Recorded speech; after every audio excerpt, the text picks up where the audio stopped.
जयति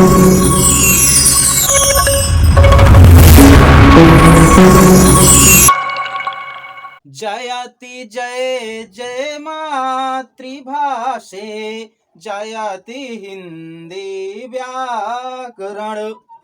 हाँ साथियों नमस्कार, मैं आशु कवि अजय शर्मा अपने YouTube चैनल आशु कवि अजय शर्मा जी बांदा उत्तर प्रदेश के अंतर्गत छात्र हित में संचालित केवल ऑनलाइन अध्ययन सत्र प्रथम त्रिभाषा संगम के प्लेटफॉर्म पर आप सबका हार्दिक स्वागत एवं अभिनंदन करता हूं। दोस्तों आज मैं पुनः आपके समक्ष चैनल पर प्रस्तुत हुआ हूं आपको हिंदी का व्याकरण पढ़ाने के लिए। तो दोस्तों हम पिछली कक्षा में जहां तक व्याकरण पढ़ चुके थे आज उसी के आगे पुनः हम हिंदी का व्याकरण पढ़ेंगे। तो दोस्तों आइए एक बार पुनः आप सबका मेरी इस ऑनलाइन क्लास में हार्दिक स्वागत एवं अभिनंदन है। तो साथियों हमने पिछली क्लास में पढ़ा था व्याकरण के अंग, व्याकरण के 5 अंग मैंने बताए थे, उन सब को परिभाषित कर चुका था। आज व्याकरण के उन्हीं 5 अंगों में से जो प्रथम अंग वर्ण विचार है, इस वर्ण विचार के अंतर्गत आने वाले कुछ टॉपिक हैं, कुछ बिंदु हैं, उन सब चीजों की शब्दावलियां पढ़ेंगे और उन सब के बारे में हम आज अध्ययन करेंगे। तो आइए साथियों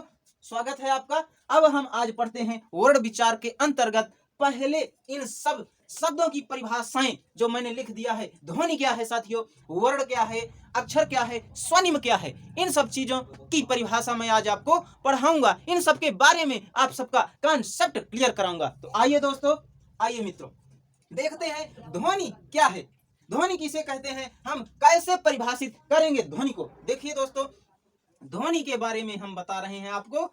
आप लोग लिखना चाहें, नोट्स बनाना चाहें तो वीडियो की स्पीड को अपने हिसाब से मैनेज करते हुए, उससे रोकते हुए आप नोट्स भी बना सकते हैं। तो दोस्तों देखिए किसे कहते हैं हम ध्वनि। ध्वनि वैसे भाषा की सबसे छोटी न्यूनतम मूल और मौखिक इकाई कही जाती है। ध्वनि को हम परिभाषित करते हुए कह सकते हैं कि ध्वनि क्या है दोस्तों। ध्वनि की परिभाषा में लिख रहा हूं, देखिएगा इधर। तो वस्तुतः हम ध्वनि किसे कहते हैं, आइए देखिए। भाषा की न्यूनतम, भाषा की न्यूनतम, न्यूनतम का मतलब सबसे छोटी, भाषा की न्यूनतम अर्थात सबसे छोटी, न्यूनतम का मतलब हुआ सबसे छोटी, भाषा की न्यूनतम यानी सबसे छोटी तथा मौखिक, मौखिक होती है साथियों, ये केवल मुख से बोली जाती है, तथा मौखिक इकाई, मौखिक इकाई होती है ये, जिसे क्या क्या कर सकते हैं हम, जिसे बोला और सुना जाता है, जिसे बोला और सुना जा सकता है, उसे हम क्या कहेंगे, उसे हम ध्वनि कहते हैं। सुना जा सकता है, सुना जाता है, ध्वनि कहलाती है। इस प्रकार आप समझ गए कि ध्वनि क्या है, ध्वनि कहलाती है। इसका मतलब भाषा की एक ऐसी सबसे छोटी इकाई होगी और वह इकाई मौखिक होगी जो मुख से बोली जाएगी तथा उसका कोई भी लिखित रूप नहीं होगा, वह मौखिक है। मौखिक का मतलब अलिखित हो गई, लिखित नहीं अलिखित, बिना लिखित, केवल मुख से बोला जाएगा, जिसे ध्वनि का मतलब आवाज से आप लगा सकते हैं। उसे मुख से बोलने के बाद आवाज स्वरूप हम अनुभव करेंगे सुन करके। ऐसी इकाई जिसे बोला जाता हो मुख से और सुना जाता हो कानों से, उसे हम क्या कहते हैं, ध्वनि कहते हैं। अन्य शब्दों में परिभाषित करते हुए हम पुनः कह सकते हैं कि भाषा की वह सबसे छोटी और मूल तथा मौखिक इकाई जिसे मुख से बोला जाए, कानों से सुना जाए, उसे हम ध्वनि कहते हैं। अन्य शब्दों में हम परिभाषित करते हुए कह सकते हैं कि ध्वनि भाषा की ऐसी सबसे छोटी इकाई है जिसे हम वागेंद्रियों द्वारा, ध्वनि भाषा की वह सबसे छोटी और मूल तथा मौखिक इकाई है जिसे हम वागेंद्रियों का मतलब हम जुबान से बोल सकते हैं, मुख द्वारा बोला जा सकता है। वागेंद्रियों का मतलब मुख से जिसे बोला जा सकता है और श्रवणेंद्रियों अर्थात कानों से सुना जा सकता है, उसे हम कहते हैं ध्वनि। कहने का मतलब वस्तुतः हम मुख से जो भी बोलते हैं, कानों से जो भी सुनते हैं, उसी आवाज का अलिखित रूप जिसे लिखा नहीं जाए जब तक, तभी तक वह ध्वनि कहलाएगी। तो भाषा की ऐसी सबसे छोटी इकाई वस्तुतः है जिसे हम वागेंद्रियों से बोलते हैं, श्रवणेंद्रियों से सुनते हैं, ऐसी अलिखित आवाज को हम ध्वनि के नाम से जानते हैं, ध्वनि के नाम से पुकारते हैं दोस्तों। तो संक्षेप में हम इसे पुनः कह सकते हैं अन्य शब्दों में छोटी सी परिभाषा देते हुए इसे परिभाषित कर सकते हैं। अन्य शब्दों में हम कह सकते हैं कि भाषा की मूल मौखिक तथा अलिखित इकाई को, इसे लिखा नहीं जाएगा दोस्तों, अलिखित, तभी तो ये ध्वनि हुई। अलिखित इकाई को हम ध्वनि कहते हैं, ध्वनि के नाम से जानते हैं, हम ध्वनि कहते हैं। इस प्रकार आप समझ गए होंगे, ध्वनि का मतलब तो आवाज से होता है, और हम कोई भी जब जो दो चीजें आपस में भिड़ाते हैं तब भी आवाज आती है। 9th में साइंस में एक चैप्टर चलता है साउंड, वहां से आप इसे अच्छे से समझ सकते हैं ध्वनि क्या है। साउंड उसे इंग्लिश में हम कहते हैं, यहाँ हिंदी में ध्वनि कहते हैं, और इन सब का मतलब आवाज से, यानी हम कुछ भी बोलते हैं जो हमें सुनाई देता है, हम मुख से जो भी बोलते हैं, कानों से जो भी सुनते हैं, ऐसी हर अलिखित आवाज क्या है साथियों, ध्वनि है। इस प्रकार आप इसे अच्छे से समझ सकते हैं। अब हम अगले टर्म की ओर चलते हैं, अगले शब्द जो वर्ड लिखा है हमने इसकी ओर चलते हैं, देखते हैं वर्ड क्या है। तो दोस्तों इसे मिटाना चाहेंगे, जिसको लिखना है लिख लेंगे, और देखते हैं वर्ड किसे कहते हैं। अब वर्ड को परिभाषित करेंगे हम, आइए पुनः, हाँ दोस्तों आइए देखिए, अब वर्ड किसे कहते हैं, वर्ड के बारे में पढ़ते हैं। वर्ड क्या है, इसे कैसे परिभाषित कर सकते हैं। तो वर्ड क्या है, हम क्या कहेंगे, भाषा की है ये भी वही छोटी इकाई, लेकिन ये क्या है, थोड़ा सा परिवर्तित रूप है ध्वनि का। अब जिसे हम लिख देंगे, ध्वनि अभी तक वह थी जिसे हम लिखते नहीं थे, केवल मुख से बोलते थे, कानों से सुनते थे, अर्थात वह है भाषा की सबसे छोटी मौखिक और अलिखित इकाई थी। और यहाँ हम उसी ध्वनि को अगर हम चिन्हों में, प्रतीकों में निर्धारित कर दें, निरूपित कर दें, उसे लिखने के लिए सहज निरूपित कर दें हम कोई संकेत में, तो उसे हम अब कहेंगे वर्ड। इस प्रकार ये लिखित रूप हो गया, ध्वनि का ही लिखित रूप वर्ड कहलाता है। तो साथियों देखते हैं इसे कैसे परिभाषित करेंगे। भाषा की न्यूनतम अविभाज्य का मतलब अखंडित, जिसे खंडित ना किया जाए, अविभाज्य या अखंडित इकाई। अविभाज्य का मतलब अखंडित, जिसे खंड खंड ना किया जा सके, जिसके टुकड़े ना किए जा सके। मूल इकाई ये भी है, लेकिन क्या है, मूल के साथ इसमें एक शब्द जुड़ गया है, ध्वनि ही। अब लेकिन यह इसका कैसा रूप हो गया, लिखित रूप, मूल ध्वनि, जिसे हम क्या करते हैं, जिसे बोलने सुनने के साथ साथ, जिसे बोलेंगे मुख से, बोलने सुनने के साथ साथ क्या क्या किया जाएगा, के साथ साथ लिखा और पढ़ा भी जाएगा, लिखा जाएगा, और जो लिखा जाएगा उसे फिर पढ़ा जाएगा और देखा भी जाएगा, लिखा पढ़ा और देखा भी जा सके, उसे हम कहेंगे वर्ड। देखा भी जा सकता है, यह रूप कहलाएगा, देखा भी जा सकता है, उसे हम क्या कहते हैं, उसे हम वर्ड कहते हैं, उसे वर्ड कहते हैं साथियों। इस प्रकार आप वर्ड को परिभाषित कर सकते हैं आराम से। कहने का मतलब ये हुआ कि हमने अभी तक जो मौखिक ध्वनि बोली थी, अगर उसे हम चिन्हों में, प्रतीकों में, संकेतों में निरूपित कर दें लिखने के लिए, यानी ध्वनि के लिखित रूप को ही, और वह लिखित रूप कैसा होगा, प्रतीकों में, चिन्हों में, संकेतों में होगा, तो ध्वनि के लिखित एवं प्रतीकात्मक स्वरूप को वर्ड कहते हैं। इस प्रकार पुनः परिभाषित करते हुए कह सकते हैं, अर्थात वर्ड क्या है, ध्वनियों का प्रतीक। वर्ड क्या है, ध्वनियों का ही प्रतीकात्मक एवं लिखित रूप है, ध्वनि का प्रतीकात्मक एवं लिखित रूप है, जिसका कोई चिन्ह निर्धारित होगा तो प्रतीक ही हो गया वो, और लिखा जाएगा उसे तो लिखित रूप है। या कह दे कि ध्वनि के लिखित और प्रतीकात्मक रूप को ही हम वर्ड कहते हैं। इस प्रकार आप इन चीजों को परिभाषित कर सकते हैं। अब साथियों हम आगे चलते हैं अक्षर की तरफ, देखते हैं अक्षर क्या है, अक्षर किसे कहते हैं। वैसे अक्षर और वर्ड और अगला शब्द जो मैंने लिखा है स्वनिम, ये तीनों एक दूसरे के पर्याय हैं, इनके केवल शाब्दिक अर्थों में अंतर है और इनके मूल अर्थ में कोई अंतर नहीं है। ये आपको समझ में आ गई होगी बात कि ध्वनि क्या है। ध्वनि भाषा की ऐसी अविभाज्य अखंडित इकाई है, जिसे हम मुख से बोलते हैं, पढ़ते हैं, और कानों से सुनते हैं, वागेंद्रियों से बोलते हैं, श्रवणेंद्रियों से सुनते हैं, तथा कर्मेंद्रियों से यानी हाथों से लिखते हैं, और दृश्येंद्रियों अर्थात आंखों से देखते हैं। तो ध्वनि के ऐसे लिखित प्रतीकात्मक स्वरूप को वर्ड कहते हैं। ठीक, अब आगे बढ़ते हैं अक्षर की तरफ। अक्षर क्या है दोस्तों, अक्षर को परिभाषित करेंगे हाँ दोस्तों, अब आगे हम बढ़ते हैं, देखते हैं वर्ण के कुछ अनेक नाम हैं। मैंने पहले ही आपको बताया है कि प्रायः वर्ण, अक्षर और स्वनिम एक दूसरे के पर्यायवाची शब्द हैं, पर्याय हैं। तो देखिए, वर्ण को ही हम इन सभी नामों से जानते हैं। वर्ण को ही क्या क्या कहेंगे? अक्षर और स्वनिम कहते हैं, अक्षर और स्वनिम कहते हैं, स्वनिम के नाम से जानते हैं।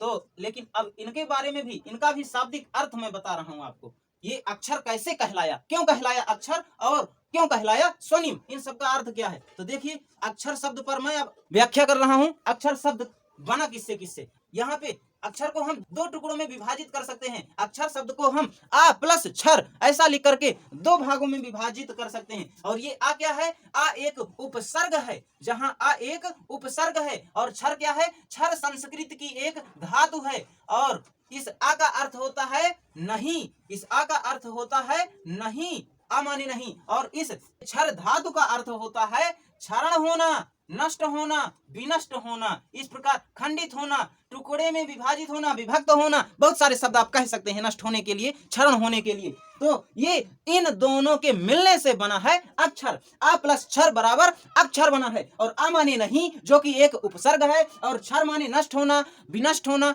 टुकड़े में विभाजित होना, विभक्त होना, खंडित होना, विभाज्य होना। इस प्रकार यानी वह है कौन? वह जो ना तो खंडित हो, ना विभाजित हो, ना विभक्त हो, ना टुकड़ों में बटे, ना क्षरण हो, ना विनष्ट हो, ऐसा जो भी है वही है अक्षर।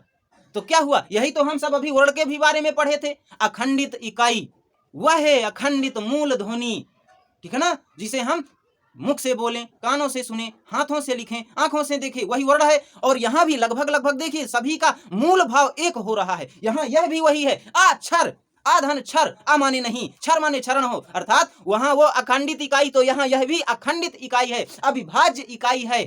तो एक हो गई, इन सब दोनों की मूल भावना एक हो गई, इन दोनों का मूल भाव एक हो गया। तो यही अक्षर का शाब्दिक अर्थ है। आ माने नहीं, क्षर माने क्षरण होना, नष्ट होना, विनष्ट होना, खंडित होना, विभक्त होना, टुकड़ों में बंटना, ऐसा जो भी है वही है अक्षर। इस प्रकार आप कह सकते हैं वर्ण और अक्षर प्रायः एक दूसरे के पर्याय हैं।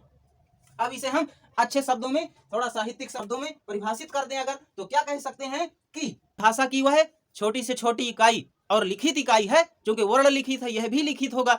तो भाषा की वह छोटी से छोटी लिखित इकाई जिसको हम और अधिक टुकड़ों में ना विभक्त कर सकें, उसे हम अक्षर कहते हैं। ठीक, इस प्रकार आप इसे परिभाषित करते हुए कह सकते हैं। मैं इसकी परिभाषा लिख रहा हूं, आप नोट्स में लिख सकते हैं अपने। तो इसे कैसे हम परिभाषित करते हैं देखते हैं, आइए। हाँ तो मित्रों, अब हम अक्षर को साहित्यिक शब्दों में परिभाषित करते हुए इस प्रकार कह सकते हैं कि भाषा की, यह क्या है दोस्तों?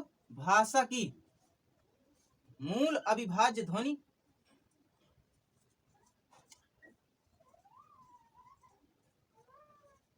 मूल है क्योंकि मुख्य रूप से है, जड़ है, मूल इसलिए कहेंगे। मूल अविभाज्य क्योंकि विभाजित नहीं किया जा सकता, मूल अविभाज्य ध्वनि, भाषा की मूल अविभाज्य ध्वनि को जिसे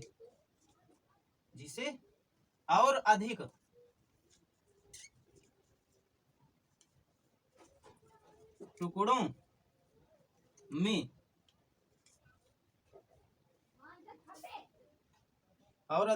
टुकड़ों में विभक्त न किया जा सके,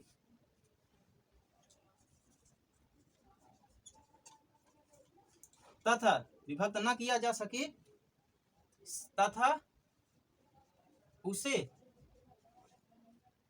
क्या क्या करेंगे? उसे हम बोलेंगे, उसे बोलेंगे तो फिर भाई सुनेंगे भी। ठीक, बिल्कुल, बोला, सुना और लिखा भी जाएगा। पहले मैंने यहां कह दिया है लिखा, यानी लिखित रूप है ये, लिखा। और जिसको हम लिख देंगे तो उसे देखेंगे भी, तो लिखा, पढ़ा और देखा, ऐसे कह सकते हैं। लिखा, पढ़ा और देखा भी जा सके, लिखा, पढ़ा व देखा भी जा सके, उसे क्या कहेंगे? उसे अक्षर कहते हैं। ठीक, भाषा की मूल अविभाज्य ध्वनि को जिसे और अधिक टुकड़ों में विभक्त न किया जा सके तथा उसे बोला, सुना, लिखा, पढ़ा हुआ देखा जा सके, क्या कहते हैं? उसे हम अक्षर कहते हैं, उसे अक्षर कहते हैं। और अक्षर ही वर्ण या स्वनिम भी है, अक्षर कहते हैं। इस प्रकार आप इसे परिभाषित करते हुए और अधिक स्पष्ट तरीके से इसे समझ सकते हैं। अब बची बात स्वनिम पर। ध्वनि पर चर्चा कर दिया हमने, वर्ण को भी बता दिया और अक्षर को भी समझा दिया। अब स्वनिम पर चर्चा करते हैं, स्वनिम की व्याख्या करते हैं। आइए साथियों, इसे अब हटाते हैं। जो लिखना चाहे वीडियो को रोक करके इसकी स्क्रीनशॉट ले लें और बाद में लिख लेंगे। हाँ, आगे हम बढ़ते हैं। अब देखते हैं स्वनिम पर विचार करते हैं। स्वनिम क्या है साथियों? स्वनिम पर चर्चा करते हुए आपको स्वनिम का अर्थ बताना चाहेंगे, तो आइए क्लास से जुड़े रहें। जो लोग अभी तक चैनल को सब्सक्राइब नहीं किए हैं या नए हों, वो लोग फटाफट चैनल को सब्सक्राइब कर लें, उसका बेल आइकन दबा दें और ऑल नोटिफिकेशन अलाउ कर दें, ताकि जब भी मैं कोई वीडियो डालूं तो उसका नोटिफिकेशन आपको सबसे पहले प्राप्त हो। आइए साथियों, अब मैं बताता हूं आपको स्वनिम क्या है। स्वनिम पर चर्चा करता हूं, स्वनिम का अर्थ समझाता हूं आपको। स्वनिम क्या है, स्वनिम किसे कहेंगे? देखिए, मैंने पहले ही बताया, ये सभी पर्यायवाची शब्द हैं एक दूसरे के। तो स्वनिम के टुकड़े करते हैं। स्वनिम इन दो से बना है, स्वधन निम, और यहाँ पे स्व का अर्थ है स्व माने स्वयं, खुद, ठीक, स्वयं या खुद, और निम का अर्थ है निर्माण से, निर्मित होने से। निम का अर्थ है निर्मित होना, ठीक है ना, या बना होना। अर्थात वह है जो स्वयं निर्मित है, किसी से मिलकर नहीं बना। यानी भाषा की वह छोटी से छोटी इकाई है जो स्वयं प्रकट है, स्वयं निर्मित है और किसी के सहयोग से बनी नहीं है, किसी के सहयोग से निर्मित नहीं है, और जिसका स्वयं में अकेले कोई अर्थ नहीं है, उसे हम स्वनिम कहते हैं। इस प्रकार दोस्तों, स्वनिम को परिभाषित करते हुए हम कह सकते हैं कि स्वयं निर्मित यानी बनी हुई, स्वयं निर्मित, और निरर्थक रहती है जब तक अनेक ध्वनियों को एक साथ नहीं मिलाएंगे, तब तक हर ध्वनि अपने आप में क्या है, लगभग लगभग निरर्थक ही है। तो न्यूनतम ध्वनि ही है ये ध्वनि को, और ये लिखित होगी। स्वयं निर्मित निरर्थक न्यूनतम ध्वनि को क्या कहते हैं? स्वनिम कहते हैं। ऐसे आप इसे परिभाषित कर सकते हैं। हाँ साथियों, इस प्रकार स्वनिम का अर्थ आप समझ चुके होंगे, स्वनिम को जान चुके होंगे, समझ गए होंगे। स्वनिम क्या है, यानी कहने का मतलब यह है, स्वनिम एक प्रकार की निरर्थक न्यूनतम ध्वनि है, भाषा की सबसे छोटी, निरर्थक और न्यूनतम तथा लिखित इकाई होगी, जिसे हम स्वनिम कहेंगे। निरर्थक का मतलब किसी भी ध्वनि का अपने आप में अभी तक कोई अर्थ नहीं है, जब तक वह किसी दूसरी ध्वनि के साथ मिलकर के कोई शब्द ना बनाएगी। अपने आप में किसी भी ध्वनि का अर्थ नहीं है, यह बात अलग है। अगर कोई ध्वनि स्वतंत्र तरीके से जब उपसर्ग के रूप में प्रयोग की जाती है, तब भले उसका अर्थ बन जाए, अर्थ हो जाए, यह बात अलग है। लेकिन जब स्वनिम की दृष्टि से हम ध्वनि को परिभाषित करेंगे, तब यही कहेंगे कि स्वनिम अपने आप में निर्मित छोटी से छोटी ध्वनि होती है, जिसका कोई अर्थ नहीं होता। तो साथियों, पुनः हम स्वनिम को सुव्यवस्थित शब्दों में परिभाषित करते हुए कह सकते हैं कि भाषा की न्यूनतम, निरर्थक, लिखित तथा स्वनिर्मित इकाई को स्वनिम कहते हैं। तो इस प्रकार साथियों, आपने इन सभी टर्म को अच्छे से भली भांति समझ लिया होगा। मेरा ऐसा विश्वास है आप सभी को ध्वनि, वर्ण, अक्षर और स्वनिम के बारे में अब कोई संदेह न रहा होगा। यद्यपि सभी पुस्तकों में और तमाम अध्यापकों के द्वारा भी यही बताया जाता है, इन सबको एक ही माना जाता है, लेकिन साथियों, तमाम पुस्तकों में इन चारों शब्दों को लेकर पर्याप्त मतभेद भी मिलता है और कंफ्यूजन की स्थिति भी बनी रहती है। तो अपने इस लेक्चर के माध्यम से उसी कंफ्यूजन को मैंने दूर करने का प्रयास किया है। इसीलिए मैंने अपनी इस क्लास में आज इन चारों शब्दों को पृथक पृथक परिभाषित करते हुए इनके वास्तविक अर्थ से आपको परिचित करा दिया है, तथा साथ ही मैंने यह स्पष्ट करने का प्रयास किया है कि किस प्रकार से ये एक दूसरे के पर्याय हैं। और इसके अतिरिक्त मैंने यह भी स्पष्ट कर दिया है कि अगर ये एक दूसरे से भिन्न है तो वह किस आधार पर भिन्न है, अर्थात इनमें किस आधार पर सूक्ष्म अंतर स्पष्ट कर सकते हैं, और अगर ये एक दूसरे के पर्यायवाची शब्द हैं तो वह किस आधार पर साबित किए जा सकते हैं। मूलतः ये सभी एक ही हैं, बस केवल ध्वनि अलिखित है और ये सभी लिखित रूप हो गए। बाकी वर्ण, अक्षर और स्वनिम ये सभी ध्वनि का ही लिखित रूप है, प्रतीकात्मक रूप है। तो इन सब में बड़ा ही सूक्ष्म अंतर है, जिसे मैंने इन सब की पृथक पृथक विधिवत व्याख्या करके स्पष्ट कर दिया। साथियों, पुनः अब इन सब के बारे में बताना चाहूंगा एक बार। जो सार कहा जाएगा आज की क्लास का, संक्षेप और सार। यानी इन सब के बारे में अभी तक आपने जो पढ़ा उन सब को लगभग आपने समझ लिया होगा। देखते हैं हमने आज इस क्लास से क्या पाया कि ध्वनि अलिखित रूप हुआ, मौखिक रूप हुआ, भाषा का सबसे छोटा रूप हुआ। और अगर ध्वनि को हमने लिख दिया, उसको हमने प्रतीकों में निरूपित कर दिया, ध्वनि को हमने चिन्हों में, संकेतों में, लिखित रूप में निरूपित कर दिया, तब वही वर्ण कहलाएगा, वही अक्षर कहलाएगा, वही स्वनिम कहलाएगा। इस प्रकार हमने यह पाया। निचोड़ रूप में, निष्कर्ष स्वरूप में हम कह सकते हैं कि प्रायः वर्ण, अक्षर और स्वनिम सभी एक दूसरे के पर्याय हैं। ठीक, एक बार अंत में और इन सब की परिभाषा लिख रहा हूं, आप ध्यान से सुनिएगा। कह सकते हैं हम अखंड मौखिक मूल ध्वनियों, सभी ये मूल ध्वनियां हैं, तो मूल ध्वनियों के लिखित